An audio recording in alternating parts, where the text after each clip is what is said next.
Hi, നമ്മുടെ ഏറ്റവും പുതിയ വീഡിയോയിലേക്ക് എല്ലാവർക്കും സ്വാഗതം. പുതിയൊരു ട്രിപ്പുമായിട്ട് നമ്മളിപ്പോൾ അയോവയിലാണുള്ളത്. നമ്മുടെ ട്രിപ്പ് കാലിഫോർണിയയിലെ ലിവർമോറിലേക്ക് ടെസ്ലയുടെ ഓട്ടോ പാർട്സുമായിട്ടാണ്. അപ്പോൾ ഒത്തിരി ഡിലേ ഇല്ലാതെ നമുക്ക് നമ്മുടെ യാത്ര തുടങ്ങിയേക്കാം.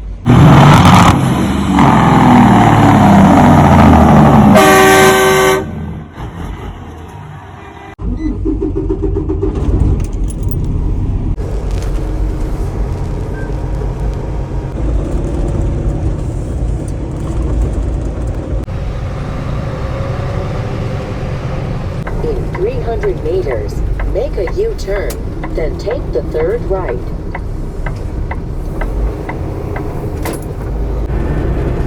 ഇപ്രാവശ്യത്തെ നമ്മുടെ ഡെലിവറി വൈകുന്നേരം 9 മണിക്കാണ് കേട്ടോ. ഇതിനു മുമ്പ് നമ്മൾ ഈയിടെ തന്നെ ടെസ്ലയിൽ ഡെലിവറി ചെയ്തപ്പോഴത്തേക്കും നിങ്ങൾക്ക് ഓർമ്മയുണ്ടായിരിക്കും. അവിടെ ലിവർമോറിൽ വൈകിട്ട് നമുക്ക് 9 മണിക്കായിരുന്നു ഡെലിവറി. വൈകുന്നേരം 4:30 ആകുമ്പോഴത്തേക്കും നമ്മൾ വേണ്ട അയോവ എല്ലാം വിട്ട് ഒമഹ എന്ന് പറയുന്ന ടൗണിലേക്ക് കയറിയിരിക്കുക. ഒമഹയെ കയറുന്നതോടുകൂടി നമ്മളെ നെബ്രാസ്ക എന്ന് പറയുന്ന സ്റ്റേറ്റിലേക്ക് പ്രവേശിക്കും. ഇനിയിപ്പോൾ നമുക്ക് നെബ്രാസ്ക കടന്ന് നേരെ കയറാനുള്ളത് വയോമിങ്. പൊതുവേ ടെമ്പറേച്ചർ എല്ലാം ഇവിടെ അടിപൊളിയാണെന്നുണ്ടെങ്കിലും നല്ല കാറ്റുണ്ട് കേട്ടോ. ഇപ്രാവശ്യത്തെ നമ്മുടെ ഈ ഒരു ട്രിപ്പിൽ നമുക്ക് ഏറ്റവും വലിയ ചാലഞ്ചായിട്ടുള്ളത് നമ്മൾ മുന്നോട്ട് പോകുമ്പോഴത്തേക്കും വയോമിങ്ങിൻ്റെ പകുതിയൊക്കെ വെച്ചിട്ട് നമുക്ക് ഭയങ്കര വിൻഡുള്ള ഒരു സാഹചര്യം ഉണ്ടെന്നുള്ള വാണിംഗ് ഉണ്ട്. അപ്പോൾ വണ്ടികളൊക്കെ മറിച്ചിടാനും ബ്ലാക്ക് ഐസ് ഉണ്ടാവാനും ഒക്കെ സാധ്യതയുണ്ടെന്ന് ട്രക്കേഴ്സിൻ്റെ ഗ്രൂപ്പുകളിലൊക്കെ കാണുന്നുണ്ട്. അപ്പം അത് നമ്മുടെ അപ്പോയിൻമെൻറ്റിനെ ബാധിക്കാനുള്ള സാധ്യതയുണ്ട്. അപ്പോൾ അത് നമ്മുടെ അപ്പോയിൻമെൻറ്റിനെ ബാധിച്ചാൽ നമ്മൾ ലേറ്റ് ആയിട്ടുണ്ടെങ്കിൽ ഈ അപ്പോയിൻമെൻറ്റ് ടെസ്ലയുടെ ആയതുകൊണ്ട് റീസ്കെഡ്യൂൾ ചെയ്ത് കിട്ടാൻ വേണ്ടിയിട്ട് വലിയ പാടാണെന്ന് ആണ് പറയപ്പെടുന്നത്. പക്ഷെ നമുക്കിപ്പം വേറെ വഴിയൊന്നുമില്ല. പക്ഷേ ഇന്ന് രാത്രിയോടുകൂടിയാണ് നമ്മളവിടെ എത്തുന്നത്. നമുക്ക് എല്ലാം റോഡ് ഓപ്പൺ ആയാൽ മതിയായിരുന്നു. റോഡ് ക്ലോസ് ആവണ്ടേ. റോഡ് ഓപ്പൺ ആണെങ്കിൽ നമുക്ക് എങ്ങനെയായാലും ഉന്തിത്തള്ളി പോവാം. എനിവേ, അതൊന്നും ഓർത്ത് നമ്മളിപ്പോഴേ ടെൻഷൻ അടിച്ചിട്ട് ഒരു കാര്യവുമില്ല. നമ്മൾ പയ്യെ ഉന്തിത്തള്ളി അങ്ങ് പോവുക എന്നുള്ളതേ ഉള്ളൂ.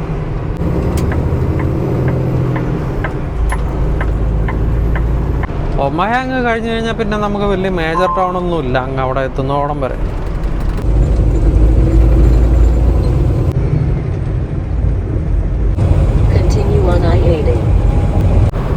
നമ്മുടെ ഈയിടെ കഴിഞ്ഞ ഏതോ ഒരു വീഡിയോയിൽ ആരോ ഒരാൾ കമൻ്റ് ഇട്ടിട്ടുണ്ടായിരുന്നു, നമുക്ക് ഇവിടെയൊക്കെ ജോലി ചെയ്യുമ്പോഴത്തേക്കും എത്ര രൂപയൊക്കെ സാധാരണ ഇതിൽ സേവ് ചെയ്യാൻ പറ്റും, നമുക്ക് ആവശ്യത്തിന് സേവ് ചെയ്ത് വീട്ടുകാരെയും സപ്പോർട്ട് ചെയ്ത് അങ്ങനെയുള്ള ഒരു നല്ല ജീവിതം സെറ്റാക്കാൻ പറ്റുമോ എന്നുള്ളതൊക്കെ ആയിരിക്കാം പുള്ളി ചോദിച്ചത്. അപ്പം സേവിങ്സിനെ കുറിച്ചും ഇവിടുത്തെ പണത്തിൻ്റെ ലഭ്യതയെ കുറിച്ചുമൊക്കെ പറയുകയാണെന്നുണ്ടെങ്കിൽ ഞാൻ പറയട്ടെ, ഇപ്പം നമുക്ക് ഇങ്ങനെയുള്ള വെസ്റ്റേൺ കൺട്രീസിലെല്ലാം നമുക്ക് ഒരുമാതിരിപ്പെട്ട ജോലികളെല്ലാം നമ്മൾ മണിക്കൂറിനായിരിക്കും നമുക്കുള്ള പേയ്മെൻറ്റ്. നമ്മളൊരു ജോലിക്ക് കമ്മിറ്റ് ചെയ്യുമ്പോഴത്തേക്കും ഫുൾ ടൈം ജോലിയാണെന്നുണ്ടെങ്കിൽ വീക്കിലി 40 മണിക്കൂർ ജോലിയും പാർട്ട് ടൈം ആണെങ്കിൽ 18ഓ 20ഓ അങ്ങനെയൊക്കെയാണ് നമുക്ക് ഒരാഴ്ച ചെയ്യാൻ പറ്റുന്ന മണിക്കൂറുകളുടെ എണ്ണം. അപ്പോൾ ഓരോരുത്തർക്കും എത്ര മണിക്കൂറാണ് ജോലി ചെയ്യുന്നത് എന്നതിനെ അടിസ്ഥാനപ്പെടുത്തിയിട്ടായിരിക്കും അവരുടെ ശമ്പളം നിശ്ചയിച്ചിട്ടുണ്ടാവുക. ഓരോ പ്രോവിൻസിനെയും അല്ലെ ഓരോ സ്റ്റേറ്റിനെ അടിസ്ഥാനപ്പെടുത്തി അവിടുത്തെ ജീവിത ചെലവിൻ്റെ വേരിയേഷൻസ് അനുസരിച്ച് ഒരു മിനിമം വേജ് എന്നുള്ള രീതിയിൽ സെറ്റ് ചെയ്തിട്ടുണ്ടാവും. ഇപ്പം നമ്മളൊക്കെ താമസിക്കുന്ന ഒൻറ്റാറിയോ എന്ന് പറഞ്ഞു കഴിഞ്ഞാൽ നമ്മുടെ കാനഡയിലെ തന്നെ വൺ ഓഫ് ദ 2 മേജർ സിറ്റീസാണ് ഇൻഡസ്ട്രിയലൈസേഷൻ്റെ ഏറ്റവും കൂടുതലായിട്ടുള്ളത്. അതിൽ തന്നെ ഏറ്റവും ഹയസ്റ്റ് ആയിട്ടുള്ള ഇൻഡസ്ട്രിയലൈസേഷൻ ഒൻറ്റാറിയോ എന്ന് പറയുന്ന പ്രോവിൻസിലാണ്. അപ്പം അതിൻ്റെ ഗുണം എന്നാന്ന് വെച്ചാൽ ഇഷ്ടംപോലെ ജോബ് ഓപ്പർച്യൂണിറ്റീസ് ഉണ്ട്, ഒത്തിരി ഫാക്ടറീസും മറ്റ് പല കാര്യങ്ങളൊക്കെ ഉണ്ട്. അപ്പോൾ അതുകൊണ്ട് തന്നെ ഇവിടെയൊക്കെ ജീവിക്കാൻ കാനഡയുടെ മറ്റ് ചില റിമോട്ടായിട്ടുള്ള ഏരിയകളെ വെച്ച് നോക്കുമ്പോഴത്തേക്കും ജീവിത ചെലവ് കൂടുതലാണ്. അപ്പോൾ അതുകൊണ്ട് തന്നെ അവർലി മിനിമം വേജ് ഏറ്റവും ഹയസ്റ്റ് ആയിട്ട് കിട്ടുന്ന ഒരു സ്ഥലമാണ് ഒൻറ്റാറിയോ. അപ്പോൾ നമ്മുടെ ഒൻറ്റാറിയോയുടെ കറണ്ട് മിനിമം വേജ് എന്ന് പറഞ്ഞാൽ $17.60 ആണ്. അപ്പം ഏത് നിസാരപ്പെട്ട ജോലി ആവട്ടെ, ആ ജോലി ചെയ്ത് കഴിഞ്ഞാൽ മണിക്കൂറിന് $17.60 കനേഡിയൻ ഡോളർ കേട്ടോ. അതാണ് ഒൻറ്റാറിയോയുടെ മിനിമം വേജ്. പക്ഷേ സ്റ്റുഡൻസിന് $16.60 $16.60 മിനിമം വേജ്. പിന്നെ ഓരോ ജോലിക്കും അത് ചെയ്യുന്ന ആൾക്കാർക്ക് ആവശ്യമായിട്ടുള്ള സ്കില്ലിനും എക്സ്പീരിയൻസിനും ഒക്കെ അടിസ്ഥാനപ്പെടുത്തി ഈ 17.60 മുകളിലേക്ക് പോകും. പക്ഷേ എത്ര സാധാരണ ജോലി ചെയ്താലും മിനിമം വേജ് 17.60. അപ്പോൾ ഇതിൽ നിന്ന് എത്ര സേവ് ചെയ്യാൻ പറ്റും എന്ന് ചോദിച്ചു കഴിഞ്ഞാൽ അത് വളരെ നിസ്സാരമായിട്ട് പറഞ്ഞു കഴിഞ്ഞാൽ ഇത്രേ ഉള്ളൂ. നമ്മുടെ ജീവിത ചെലവുകൾ വളരെ നിസ്സാരമായിട്ട് കൺട്രോൾ ചെയ്യാൻ പറ്റുന്ന ഒരാളാണെന്നുണ്ടെങ്കിൽ നമുക്ക് നന്നായിട്ട് സേവ് ചെയ്യാം. എന്നാൽ ജീവിത ചെലവുകൾ അത്യാവശ്യം നമുക്ക് ഇപ്പം, കാരണം എന്നാന്ന് വെച്ച് കഴിഞ്ഞാൽ ഇപ്പോൾ ഉദാഹരണം പറഞ്ഞു കഴിഞ്ഞാൽ നമ്മളിപ്പം സിംഗിളായിട്ടൊക്കെ ജീവിക്കുമ്പോഴത്തേക്കും നമുക്ക് മാക്സിമം കൂട്ടുകാരുടെ കൂടെ നമുക്ക് ഒരു ബെഡിൻ്റെ സ്പേസിനോ അല്ല ഒരു റൂമിൻ്റെ ഇതിലോ നമുക്ക് റെൻറ്റ് ഷെയർ ചെയ്ത് ആ റെൻറ്റിൻ്റെ റേറ്റും അതുപോലെ ഫുഡൊക്കെ തന്നെ കുക്ക് ചെയ്ത് കൂടുതൽ ഈറ്റ് ഔട്ട് ചെയ്യാതെ പിന്നെ പാർട്ടിങ്ങും കാര്യങ്ങളും അങ്ങനെയുള്ള കാര്യങ്ങളെല്ലാം കുറച്ച് നമ്മുടെ ജീവിതത്തിൻ്റെ ഏരിയാസ് ഓഫ് എക്സ്പെൻസ് ഉണ്ടല്ലോ അതെല്ലാം മാക്സിമം കുറച്ച് നമുക്ക് നന്നായിട്ട് സേവ് ചെയ്യാം. അത് നമുക്ക് വീട്ടിലേക്ക് അയക്കുകയും ചെയ്യാം. പക്ഷേ പിന്നീട് നമ്മുടെ ജീവിതം മുന്നോട്ട് പോകും തോറും നമ്മളൊന്ന് കല്യാണമൊക്കെ കഴിച്ച് നമ്മൾ ഫാമിലിയായിട്ട് സെറ്റിൽ ആവാൻ നേരത്ത് നാച്ചുറലി നമുക്ക് പല കാര്യങ്ങളിലും നമുക്ക് ഒരു പരിധി വിട്ട് കോംപ്രമൈസ് ചെയ്യാൻ പറ്റാണ്ടാവേണ്ടി വരും. കാരണം എന്താണെന്ന് വെച്ച് കഴിഞ്ഞാൽ നമുക്ക് നമ്മുടെ ഫാമിലിക്ക് ആവശ്യമായിട്ടുള്ള ഒരു നല്ല വീട്, അതുപോലെ നമ്മുടെ പിള്ളേരുടെ എഡ്യൂക്കേഷൻ, നമുക്ക് അങ്ങോട്ടും ഇങ്ങോട്ടും ഒക്കെ ട്രാവൽ ചെയ്യാൻ എന്തായാലും നമുക്ക് ഇവിടെ ഒരു പേഴ്സണൽ കാർ വേണം. കാരണം ചില സാഹചര്യങ്ങളിൽ എക്സ്ട്രീം കോൾഡ് ആയിരിക്കും, അല്ല എക്സ്ട്രീം വിൻഡ് ആയിരിക്കും, എക്സ്ട്രീം റെയിൻ ആയിരിക്കും. എല്ലാ സ്ഥലങ്ങളിൽ നിന്നൊന്നും നമുക്ക് പബ്ലിക് ട്രാൻസ്പോർട്ട് അതുപോലെ ഡിപ്പെൻഡ് ചെയ്യാൻ പറ്റിയല്ല. അപ്പം എല്ലാവർക്കും വേണ്ട ഒരു മിനിമം കാര്യമാണ് ഒരു മോഡ് ഓഫ് ട്രാൻസ്പോർട്ടേഷൻ. അപ്പം സിംഗിൾ ആയിരിക്കുമ്പോഴത്തേക്കും നമുക്ക് ഒരു സെക്കൻഡ് ഹാൻഡ് കാറോ തേർഡ് ഹാൻഡ് കാറോ അങ്ങനെയായിട്ടുള്ള ഒരു കാർ നമുക്ക് കൊണ്ടുപോകാം. കാരണം എവിടെയെങ്കിലും ഒന്ന് പെട്ടുപോയാലും നമുക്കത് ഡീൽ ചെയ്യാന്നുള്ള ഒരു രീതിയിൽ. പക്ഷേ ഫാമിലിയൊക്കെ ആയിട്ട് പോകുമ്പോഴത്തേക്കും നമുക്ക് എപ്പോഴും ഒരു റിലയബിൾ കാർ നമുക്ക് വേണം, ഫാമിലി ആയിട്ട് വഴിയിലായി പോവാതെ പെട്ടുകിടക്കാത്ത ഒരു സാഹചര്യമൊക്കെ വരാൻ വേണ്ടിയിട്ട്. അപ്പം മുന്നോട്ട് പോകും തോറും ഒരു ഫാമിലി ആയിട്ടുള്ള ആൾക്ക് ജീവിതത്തിൻ്റെ എക്സ്പെൻസുകൾ കൂടും തോറും ക്വാളിറ്റി ഓഫ് ലൈഫ് ആണല്ലോ കൂടുന്നത്. അപ്പം അങ്ങനെ വരുമ്പോൾ നമുക്ക് സേവ് ചെയ്യാൻ പറ്റുന്ന ഒരു എമൗണ്ട് കുറയും. പക്ഷേ ഈ സേവ് ചെയ്യാൻ പറ്റുന്ന എമൗണ്ട് കുറയും എന്ന് പറഞ്ഞാലും ജീവിതം നന്നായിട്ട് തന്നെ പോകും കേട്ടോ. കാരണം ക്രെഡിറ്റ് സ്കോർ എന്ന് പറയുന്ന ഒരു പരിപാടിയുണ്ട്. ഇപ്പം നമുക്ക് നല്ല രീതിയിൽ പേയ്മെൻറ്റുകളെല്ലാം ചെയ്യുന്ന ഒരാളെ സംബന്ധിച്ചിടത്തോളം, നല്ല വരുമാനമുള്ള ഒരാളെ സംബന്ധിച്ചിടത്തോളം എന്ത് കാര്യങ്ങൾക്കും നമുക്ക് നല്ല നല്ല ലോണുകളും കാര്യങ്ങളും എല്ലാം കിട്ടും. അപ്പം നല്ല രീതിയിൽ ക്രെഡിറ്റ് കാർഡും ലൈൻ ഓഫ് ക്രെഡിറ്റും മറ്റ് പല കാര്യങ്ങളും ഫിനാൻസ് മാനേജ് ചെയ്യാൻ അറിയാം. അതാണ് ബേസിക്കലി നിസ്സാരമായിട്ട് ഇതിനെല്ലാം കൂടെ ഒരുമിച്ച് പറയാൻ പറ്റുന്ന ഒരു കാര്യം. നന്നായിട്ട് ഫിനാൻസ് മാനേജ് ചെയ്താൽ നമ്മുടെ ഇൻവെസ്റ്റ്മെൻറ്റുകളും അല്ലെ സേവിങ്സും എല്ലാം പ്രോപ്പറായിട്ട് ചെയ്യാൻ പറ്റുന്ന കാര്യങ്ങളേ ഉള്ളൂ. അങ്ങനെ ചെയ്തിട്ടുള്ള ആൾക്കാരും ഉണ്ട്. എന്നാൽ ചില സാഹചര്യങ്ങളിൽ മറ്റ് പല, ഇപ്പം നമുക്ക് ആർക്കും എക്കണോമിക്സ് പ്രഡിക്റ്റ് ചെയ്യാൻ പറ്റില്ലല്ലോ, നമ്മുടെ രാജ്യം എങ്ങോട്ടാണ് പോകുന്നത്, എങ്ങനെയാണ് പോകുന്നത് എന്നൊന്നും പ്രഡിക്റ്റ് ചെയ്യാൻ പറ്റില്ലല്ലോ. അപ്പോൾ അതിനനുസരിച്ച് അതിൽ വേരിയേഷൻസ് ഉണ്ടാവാനും സാധ്യതയുണ്ട്.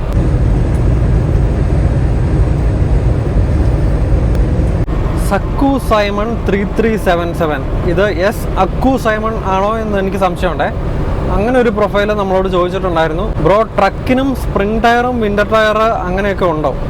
ഉണ്ട് ബ്രോ, തീർച്ചയായിട്ടും ഉണ്ട്. നമുക്ക് ഇവിടെ നോർത്ത് അമേരിക്കയിൽ ഓടിക്കുന്ന എല്ലാ വണ്ടികൾക്കും ഏത് ടൈപ്പ് വെഹിക്കിൾസും ആയിക്കോട്ടെ അതിന് വിൻ്റർ ടയറും ഉണ്ട്, സമ്മർ ടയറും ഉണ്ട്. കാരണം എന്താണെന്ന് വെച്ച് കഴിഞ്ഞാൽ ഈ പ്രദേശങ്ങളെല്ലാം നമ്മൾ നോർത്ത് പോളിനോട് ചേർന്ന് കിടക്കുന്ന പ്രദേശങ്ങളല്ലേ. വിൻ്റർ എന്ന് പറഞ്ഞാൽ എക്സ്ട്രീം വിൻ്റർ അല്ലേ.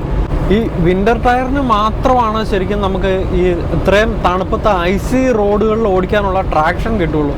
ഇല്ലെങ്കിൽ ലിറ്ററലി നമ്മൾ തെന്നി തെറിച്ചു പോകും. എനിക്ക് ഒരു എക്സ്പീരിയൻസ് ഉണ്ട്. നമ്മുടെ ജീപ്പില്ലേ, നമ്മുടെ ജീപ്പിന് ശരിക്കും പറഞ്ഞു കഴിഞ്ഞാൽ നല്ല ഹെവി ആയിട്ടുള്ള കട്ടയുള്ള മട്ടറൈൻ ടയറാണ് കിടന്നുകൊണ്ടിരുന്നത്. അപ്പോഴത്തേക്കും ഇത്രയും നല്ല കട്ടയൊക്കെ ഉള്ളത് കൊണ്ട് നമ്മൾ ഈ സാധാരണഗതിയിൽ എല്ലാവരും ഒരു ഒക്ടോബറൊക്കെ ആകുമ്പോഴത്തേക്കും പയ്യെ തണുപ്പ് തുടങ്ങുന്ന ഒരു സാഹചര്യത്തിൽ തന്നെ ഈ ഇലയുടെ ഒക്കെ കളർ മാറുന്ന ഒരു സീസൺ ഉണ്ടല്ലോ, ഓട്ടം സീസൺ എന്ന് പറയുന്നത്. ആ സീസണിൽ തന്നെ വിൻ്റർ ടയർ മാറും. അപ്പോൾ അങ്ങനെ ഇരുന്ന ഒരു സാഹചര്യത്തിൽ നമ്മളെ സംബന്ധിച്ചിടത്തോളം എന്നാന്ന് വെച്ച് കഴിഞ്ഞാൽ നമ്മൾ ഈ ജീപ്പാണല്ലോ യാർഡിൽ വരാൻ ഉപയോഗിക്കുന്നത്. അപ്പോൾ കഷ്ടിച്ച് നമുക്ക് 2 ദിവസമാണ് വീട്ടിൽ കിട്ടുന്നത്. അപ്പം ഈ കഴിഞ്ഞ ഒരു സാഹചര്യത്തിൽ എക്കണോമിക്സ് ഒന്നും പ്രഡിക്റ്റ് ചെയ്യാൻ പറ്റാത്ത സാഹചര്യത്തിൽ ലോഡൊക്കെ ഭയങ്കരമായിട്ട് കുറഞ്ഞു പോയ ഒരു സാഹചര്യം ഉണ്ടായിരുന്നേ. അപ്പം അങ്ങനെ ഒരു സാഹചര്യത്തിൽ നമുക്ക് എന്നൊക്കെയാണ് വീട്ടിൽ വരുന്നത് എന്നുള്ളതിനെക്കുറിച്ച് ഒരു പ്രഡിക്ഷൻ ഇല്ലാണ്ടായിപ്പോയി. ചിലപ്പോൾ ലേബർ കിട്ടിയാൽ നമ്മൾ വിചാരിക്കാത്ത സാഹചര്യത്തിൽ വരാൻ പറ്റിയല്ല. അപ്പം അങ്ങനെ ഇരുന്ന ഒരു സാഹചര്യത്തിൽ എനിക്ക് നമ്മുടെ വിൻ്റർ ടയർ മാറാൻ പറ്റില്ല. അപ്പം ഈ അടുത്ത ആഴ്ച ആവട്ടെ എന്നുള്ള രീതിയിൽ ഓരോ ആഴ്ച നമ്മളിങ്ങനെ മുന്നോട്ട് പോയിക്കൊണ്ടിരുന്നേ. അങ്ങനെ മുന്നോട്ട് പോയിക്കൊണ്ടിരുന്ന ഒരു ദിവസം അപ്രതീക്ഷിതമായിട്ട് നല്ല രീതിയിൽ ഒരു മഞ്ഞ് പെയ്തു. മഞ്ഞ് പെയ്ത് കഴിയുമ്പോഴത്തേക്കും നമ്മൾ വെതർ നോക്കിയപ്പോഴത്തേക്കും ഇന്നിപ്പം മഞ്ഞ് പെയ്താലും അടുത്ത ദിവസങ്ങളിലെല്ലാം പിന്നീട് പ്ലസ്, അതുകൊണ്ട് ഇതെല്ലാം മെൽറ്റായി പോകുന്ന ഒരു സാഹചര്യം. അപ്പോൾ അതുകൊണ്ട് എന്തായാലും ഇത്രയും നല്ല കട്ടയുള്ള ടയറുമാണല്ലോ കിടക്കുന്നത്. നമുക്ക് ആ മഞ്ഞിൻ്റെ പുറത്തെ കൂടെ അങ്ങ് ഓടിച്ച് പോവാം. ജസ്റ്റ് യാർഡ് വരെ എത്തിയാൽ പോരെ. ഏകദേശം 100 കിലോമീറ്ററേ നമുക്കുള്ളൂ വീട്ടിൽ നിന്ന് യാർഡിലേക്ക്. അപ്പോൾ അത്ര അങ്ങ് പോയാൽ പോരെ. ഈ ഒരു ദിവസത്തെ വിഷയമല്ലേ ഉള്ളൂ, ഒന്ന് പോയി നോക്കാം, പയ്യെ അങ്ങ് പോവാം എന്നുള്ള രീതിയിൽ ഞാൻ വണ്ടി എടുത്തു കേട്ടോ. അങ്ങനെ വണ്ടി എടുത്ത് ഞാൻ പോയി തെന്നി തെറിക്കാന്ന് പറഞ്ഞാൽ എൻ്റെ ജീവിതത്തിൽ ശരിക്കും പറഞ്ഞു കഴിഞ്ഞാൽ അതുപോലെ ടെൻഷൻ അടിച്ചിട്ടില്ല. അതുപോലെ എൻ്റെ ഹാർട്ട് ബീറ്റ് ചെയ്യുന്നത് നമുക്കിങ്ങനെ ടിങ് ടങ് എന്ന് പറഞ്ഞ് കേൾക്കായിരുന്നു. നമുക്ക് ഒരു രീതിയിലും ട്രാക്ഷൻ ഇല്ല, ടയർ ഇങ്ങനെ ചുമ്മാ കിടന്ന് കറങ്ങിക്കൊണ്ടിരിക്കുക. എന്നിട്ട് ഞാൻ വണ്ടി ഓൾറെഡി എടുത്ത് നമ്മൾ റോഡിൽ ഇറങ്ങി തുടങ്ങിക്കഴിഞ്ഞല്ലോ. ഭാഗ്യത്തിന് ഇതൊരു രാത്രി സമയമായിരുന്നു, ഏകദേശം ഒരു 3 മണി സമയം, പാതിരാത്രി. അപ്പോൾ അതുകൊണ്ട് തന്നെ റോഡിൽ വണ്ടികളൊന്നുമില്ല. നമ്മൾ നോക്കുമ്പോൾ നേരെയുള്ള റോഡാണ്. അപ്പോൾ അവിടെ ഇട്ടിട്ട് എനിക്ക് യൂ ടേൺ എടുക്കാൻ പറ്റിയല്ല. കാരണം എന്ന് വെച്ചാൽ വണ്ടി തിരിച്ചു കഴിഞ്ഞാൽ വണ്ടി കിടന്ന് കറങ്ങും. അപ്പോൾ നമ്മൾ വിചാരിക്കുന്ന പോലെ വണ്ടി നിൽക്കുകയല്ല. അപ്പോൾ അതുകൊണ്ട് എന്ത് ചെയ്യുമെന്ന് അറിയാൻ പാടില്ല. ഞാനിങ്ങനെ പോയി എൻ്റെ ഒരു വിചാരം എവിടെയെങ്കിലും നിർത്തി നമുക്ക് ഇങ്ങനെ കറങ്ങി, ഇപ്പം യൂ ടേൺ, ഇപ്പം 3 പോയിൻ്റ് ടേൺ ഉണ്ടല്ലോ, അതെടുക്കാതെ ഏതെങ്കിലും ഒരു റൂട്ടിൽ കയറി വളഞ്ഞ് തിരിച്ച് വരാവുന്ന ഒരു സാഹചര്യത്തിൽ വണ്ടി തിരിച്ച് വീട്ടിൽ കൊണ്ടുവരാം എന്നുള്ളൊരു സാഹചര്യത്തിൽ ഞാൻ പയ്യെ മുന്നോട്ട് പോവുക. അങ്ങനെ മുന്നോട്ട് പോയി ഒരു പ്രത്യേക സാഹചര്യത്തിൽ എത്തിക്കഴിഞ്ഞ് കഴിഞ്ഞപ്പോഴത്തേക്കും അതൊരു വളവായിരുന്നു തോന്നുന്നു. പയ്യെ ഒന്ന് വളച്ച് നോക്കിയിട്ട് വണ്ടി ലിറ്ററലി കിടന്ന് കറങ്ങി. സാധാരണ അങ്ങനെയുള്ളൊരു സാഹചര്യത്തിൽ എങ്ങനെയാണെന്ന് വെച്ചാൽ നമ്മുടെ റോഡിൻ്റെ 2 സൈഡിലും ഡിച്ച് കാണും. അതായത് ഇങ്ങനെ ഈ ഫ്ലാറ്റായിട്ടുള്ള സാഹചര്യമാണെങ്കിൽ നമ്മൾ ഓപ്പോസിറ്റ് വരുന്ന വണ്ടികളെ ഹെഡ് ഓൺ കൊളീഷൻ വരുമല്ലോ. അപ്പോൾ അതിനെ സേവ് ചെയ്യാൻ വേണ്ടിയിട്ട് നമ്മൾ വേണ്ട ഇപ്പോൾ ഈ സൈഡിലൊക്കെ നോക്കിക്കഴിഞ്ഞാൽ ഒരു കുഴി പോലെ, കിടങ്ങ് പോലെ ഒരു സാഹചര്യം ഉണ്ടാവുമല്ലോ. അപ്പോൾ നമ്മളൊന്ന് വെട്ടിപ്പോയാലും നേരെ ആ കിടങ്ങിലേക്ക് പോവുള്ളൂ. അപ്പോൾ നമ്മൾ ഓപ്പോസിറ്റ് വരുന്ന വണ്ടികൾ ഇടിക്കാനുള്ള സാധ്യതകൾ കുറവായിരിക്കും, അൺലെസ് നമ്മൾ അത്രയും ഹൈ സ്പീഡിലാണ് പോകുന്നതെന്നുണ്ടെങ്കിൽ. അപ്പോൾ സാധാരണ ഇതിൽ നമുക്കിതുപോലെ ട്രാക്ഷൻ നഷ്ടപ്പെട്ട് വണ്ടി തെന്നിപ്പോയാൽ നമ്മൾ ഈ ഡിച്ചിലേക്കാണ് പോകാറ്. ഡിച്ചിൽ പോയി കഴിഞ്ഞ് കഴിഞ്ഞാൽ നല്ല ഐസെല്ലാം പൊങ്ങി കിടക്കുന്നതുകൊണ്ട് തന്നെ അവിടുന്ന് നമുക്ക് റിക്കവറി പാടായിരിക്കും. അപ്പോൾ എന്തായാലും ഒരു ടോ ട്രക്ക് വന്നായിരിക്കും നമ്മളെ റിക്കവർ ചെയ്യാൻ പറ്റുള്ളൂ. പക്ഷെ നമ്മുടെ അന്നത്തെ ഭാഗ്യം എന്നാന്ന് വെച്ച് കഴിഞ്ഞാൽ നമ്മൾ വണ്ടി കിടന്ന് കറങ്ങിയപ്പോഴത്തേക്ക് നമ്മൾ ഡിച്ചിൽ പോയില്ല. അതേസമയം ഈ അങ്ങോട്ടും ഇങ്ങോട്ടും പോകാവുന്ന റോഡാണല്ലോ, നമ്മൾ ആ റോട്ടിൽ തന്നെ കിടന്ന് പമ്പര കിടന്ന പോലെ ഒരു 2-3 പ്രാവശ്യം അങ്ങ് കറങ്ങി. ആ കറങ്ങിയിട്ട് നേരെ തിരിഞ്ഞ് നമുക്ക് വീട്ടിൽ പോകേണ്ട റൂട്ടിലേക്ക് അങ്ങോട്ട് ഓപ്പോസിറ്റ് സൈഡിലേക്ക് നിന്നു. അതുകൊണ്ട് എന്തായാലും എനിക്ക് തിരിച്ച് യാർഡിലേക്ക് കണ്ടിന്യൂ ചെയ്യാൻ പറ്റില്ല. വണ്ടി നിൽക്കുന്ന സാഹചര്യത്തിലേക്ക് നേരെയാണല്ലോ പോകാൻ പറ്റുള്ളൂ. അങ്ങനെ ഞാൻ നേരെ തിരിച്ച് ഒരു വിധത്തിൽ ഇങ്ങനെ പ്രാർത്ഥിച്ച് വീട് എത്തിച്ച്, എന്നിട്ട് നമ്മുടെ ഫാമിലി കാറിന് ഓൾറെഡി വിൻ്റർ ടയർ മാറിയിട്ടിട്ടുണ്ടായിരുന്നു. ഞാൻ നീനായോട് പറഞ്ഞ് നമ്മുടെ ജീപ്പ് അവിടെ ഇട്ട് നമ്മുടെ ഫാമിലി കാറിലാണ്, നമ്മുടെ മസ്ദയിലാണ് നമ്മൾ എന്നിട്ട് യാർഡിൽ പോയത്. അപ്പം അന്ന് എനിക്ക് ലിറ്ററലി എക്സ്പീരിയൻസ് ചെയ്തു വിൻ്റർ ടയറിൻ്റെ ഡിഫറൻസ് എന്താ, സമ്മർ ടയറിൻ്റെ ഡിഫറൻസ് എന്താന്ന്. കാരണം നമുക്ക് ആ ജീപ്പ് കറങ്ങിയ ഭാഗങ്ങളിലെല്ലാം ഞാൻ മസ്ദ ഓടിച്ചുകൊണ്ട് പോയപ്പോഴത്തേക്കും ഞാൻ ഇതുപോലെ ലിറ്ററലി ഇതുപോലെ നമ്മളെ ഡ്രിഫ്റ്റ് ചെയ്യിക്കാനൊക്കെ ശ്രമിച്ചു നോക്കി, എന്നിട്ടും ഡ്രിഫ്റ്റ് ആവുന്നില്ല. അപ്പോൾ ആലോചിച്ച് നോക്കിക്കേ, ഈ ജീപ്പ് കൊണ്ട് പോയപ്പോൾ തെറിച്ച് കിടന്നിടത്തൊക്കെ നമ്മളെ വിൻ്റർ ടയറുള്ള മസ്തയും കൊണ്ട് പോകുമ്പോഴത്തേക്ക് നമുക്കൊന്ന് ഡ്രിഫ്റ്റ് ചെയ്യിക്കാൻ പോലും, നമ്മൾ മനഃപൂർവ്വം ശ്രമിച്ചാൽ പോലും ഡ്രിഫ്റ്റ് ചെയ്യിക്കാൻ പറ്റാത്ത ഒരു സാഹചര്യത്തിലുള്ള ട്രാക്ഷൻ നമുക്ക് വിൻ്റർ ടയർ തരുന്നുണ്ട്. അപ്പോൾ അതുകൊണ്ട് പറഞ്ഞു വന്നത്, നമ്മൾ ഇതുപോലത്തെ സമ്മറിൽ ടയറും കൊണ്ട് ഓടുന്ന വണ്ടികളാണെന്നുണ്ടെങ്കിൽ എല്ലാ വണ്ടിക്കും വിൻ്റർ ടയർ ഇല്ലെന്നുണ്ടെങ്കിൽ ഉറപ്പാണ്, കൊളീഷൻ ഉറപ്പാണ്.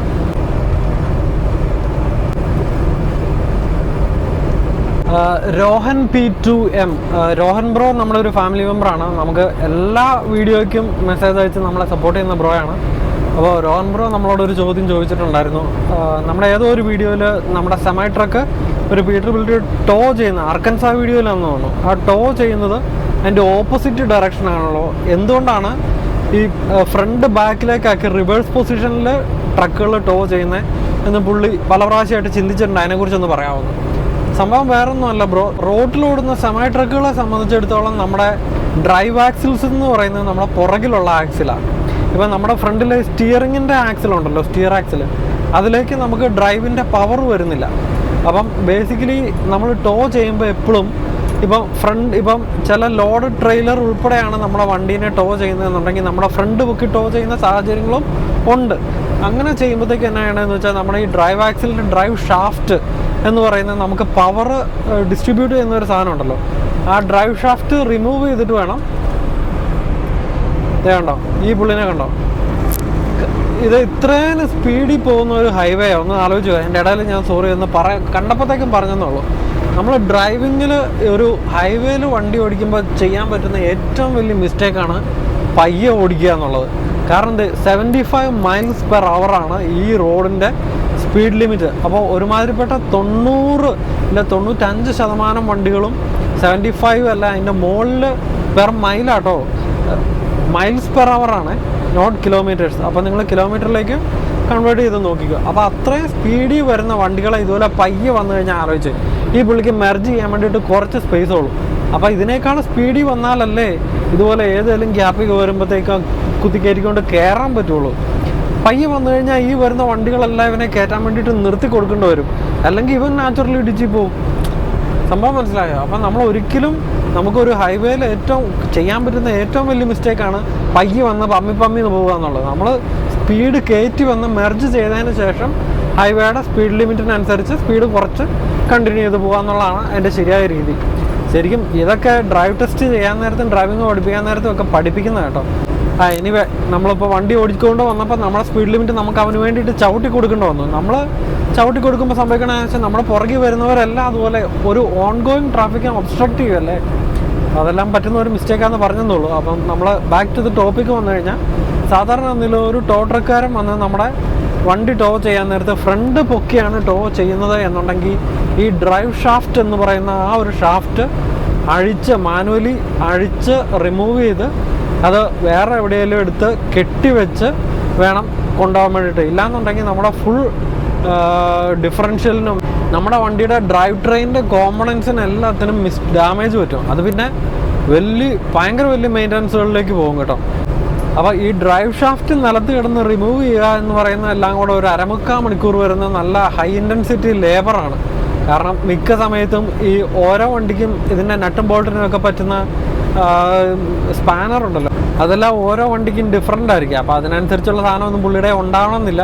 അപ്പോൾ അതുണ്ടെങ്കിൽ തന്നെ ചിലതൊക്കെ റിമൂവ് ചെയ്തിട്ട് കുറേ നാളായതുകൊണ്ട് നല്ല സ്റ്റക്കായിരിക്കും. അപ്പോൾ ബേസിക്കലി നല്ല തണുപ്പത്ത് കിടന്നോ അല്ല നല്ല മഴയുള്ള സമയത്തൊക്കെ ആണെന്നുണ്ടെങ്കിൽ ഈ റോട്ടിൽ നിലത്ത് കിടന്നിട്ട് വേണം ഇതെല്ലാം ചെയ്യാൻ വേണ്ടിയിട്ട്.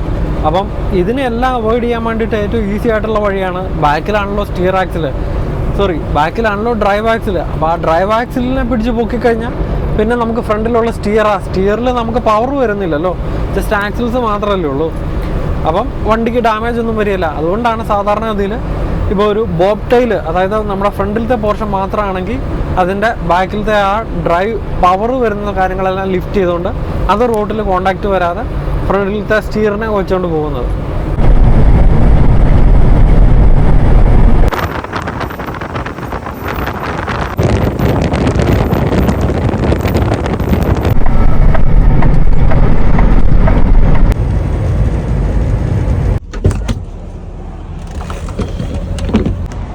നമ്മുടെ ഏകദേശം 8:30 കേട്ടോ.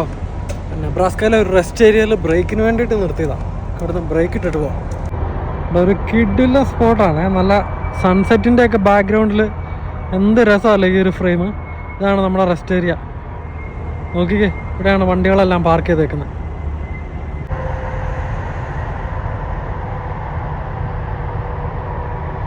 ഒറ്റ പ്രശ്നമുള്ളൂ, വാഷ്റൂം ഇച്ചിരി അകലെയാണ്, ഒരു ഇച്ചിരി നടക്കണേ.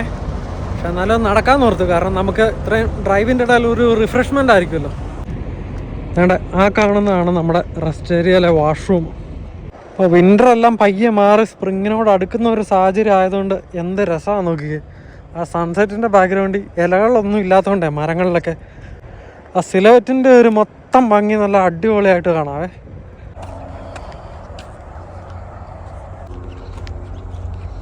ആലോചിച്ച് നോക്കിക്കേ, വാഷ്റൂമിൻ്റെ സെറ്റപ്പ് അറേഞ്ച് ചെയ്തേക്കുന്നത് എന്നാ രസമല്ലേ. ഭയങ്കര ഫ്രെയിം. നമ്മുടെ നാട്ടിലൊക്കെ വാഷ്റൂം എങ്ങനെയായിരിക്കും എന്നൊന്ന് ആലോചിച്ച് നോക്കിക്കേ, കൊള്ളാം ചേട്ടാ. ഇതാണ് വാഷ്റൂമിൻ്റെ ഇൻസൈഡ് കേട്ടോ. എന്ത് വൃത്തിക്കാണ് മെയിൻറ്റെയിൻ ചെയ്തേക്കണേ നോക്കിക്കേ, ഒരു രക്ഷയില്ല.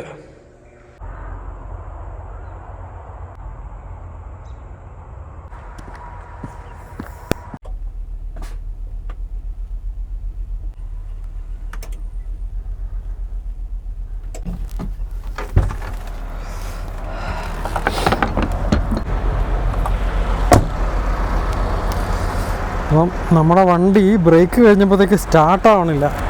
അതിൻ്റെ സ്റ്റാർട്ടറിൻ്റെ ഇഷ്യൂ എല്ലാം ആയിരിക്കുമെന്നാണ് തോന്നുന്നത്. കാരണം ബാറ്ററി എല്ലാം നമുക്ക് ആഡക്വേറ്റ് ആയിട്ടുണ്ട്. സ്റ്റാർട്ടറിൻ്റെ കംപ്ലൈൻറ്റ് വല്ലതും ആയിരിക്കും.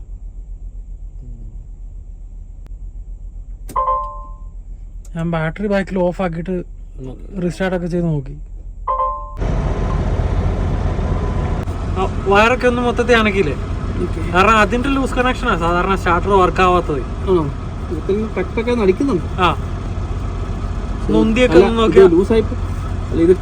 ഈ സാധനത്തിന്റെ മറവില ഈ സാധനം ഇരിക്കുന്നത്. അഴിച്ചു നോക്കാൻ പറ്റുന്ന സാധനം റെഞ്ച് ഒരെണ്ണം തന്നെ ഒന്ന് അഴിച്ചു നോക്കിയാലോ? ആ ഇതുകൊണ്ട് അയച്ചു നോക്കാം. ഞാൻ ഇപ്പൊ തരാം റെഞ്ച്.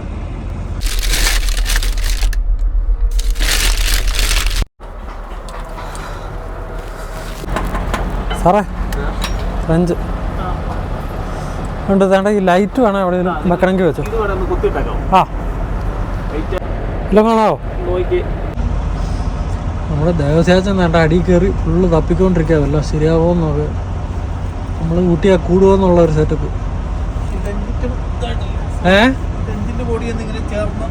ആ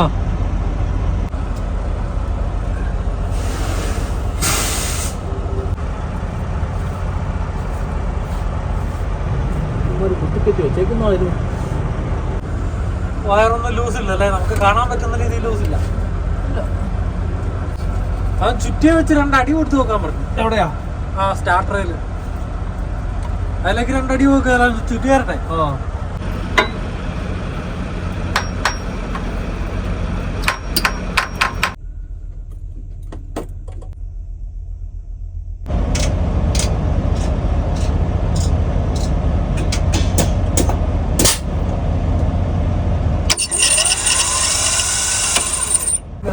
പറയില്ല നവരക്ഷ.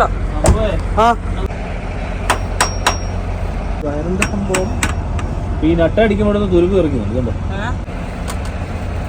അങ്ങനെ എന്തായാലും നമ്മളൊരു ബ്രേക്കിന് വേണ്ടിയിട്ട് വണ്ടി നിർത്തിയതാ. കംപ്ലീറ്റ്ലി സ്റ്റക്കായി. നമ്മുടെ സ്റ്റാർട്ടറിന് ഏതാണ്ട് കംപ്ലൈൻറ്റ് ഉണ്ട്. പിന്നെ ഏകദേശം 10 ലക്ഷത്തിന് മുകളിൽ ഓടിയ വണ്ടിയല്ലേ. സ്റ്റാർട്ടറിൽ ഇതുവരെ ഒന്നും തൊട്ടിട്ട് പോലുമില്ല. അപ്പോൾ എന്തായാലും നമ്മളെ കൊണ്ട് കൂട്ടിയാൽ കൂടുന്ന പരിപാടിയല്ല. മെക്കാനിക്സിനെല്ലാം കോൺടാക്ട് ചെയ്ത് കഴിഞ്ഞപ്പോഴത്തേക്കും അവർക്ക് രാവിലെ സ്റ്റാർട്ടർ മേടിച്ചുകൊണ്ട് വേണം വരാൻ വേണ്ടിയിട്ട്. ഇപ്പോൾ ലവ്സ് പോലെയുള്ള ട്രക്ക് സ്റ്റോപ്പുകളിലെല്ലാം 24 hour സർവീസിന് ടയർ മെയിൻറ്റെയിൻ ചെയ്യുന്ന ടയർ മെക്കാനിക്ക് മാത്രമേ ഉള്ളൂ. അവരാരും സ്റ്റാർട്ടറിൽ വർക്ക് ചെയ്യല. അപ്പോൾ അതുകൊണ്ട് എന്തായാലും നമ്മളിന്നിപ്പോൾ ഇവിടെ കിടക്കും. രാവിലെ ആരെങ്കിലും വന്ന് സ്റ്റാർട്ടർ മേടിച്ച് അത് ഫിക്സ് ചെയ്തിട്ട് വേണം നമുക്കിനി പോകാൻ വേണ്ടിയിട്ട്. അപ്പോൾ നമ്മുടെ ഇന്നത്തെ യാത്ര ഒരു അപ്രതീക്ഷിത സ്റ്റോപ്പിൽ എത്തിയത് കൊണ്ട് നമുക്ക് പ്രത്യേകിച്ച് ഇന്ന് വേറെ ഒന്നും ചെയ്യാനില്ല. കയറി കിടന്ന് ഉറങ്ങാം. നമുക്ക് നമ്മുടെ ഇലക്ട്രിക് ഹീറ്റർ ഉള്ളത് കൊണ്ട് അത് വെച്ചിട്ട് നമുക്ക് കിടന്ന് ഉറങ്ങാം. നല്ല തണുപ്പുണ്ട് കേട്ടോ. ഓൾറെഡി 0 ആയി ടെമ്പറേച്ചർ. അപ്പോൾ എന്തായാലും അതൊക്കെയാണ് ഇന്നത്തെ വിശേഷങ്ങൾ. ബാക്കി വിശേഷങ്ങളുമായിട്ട് നാളെ നമുക്ക് വീണ്ടും കാണാം. ബൈ.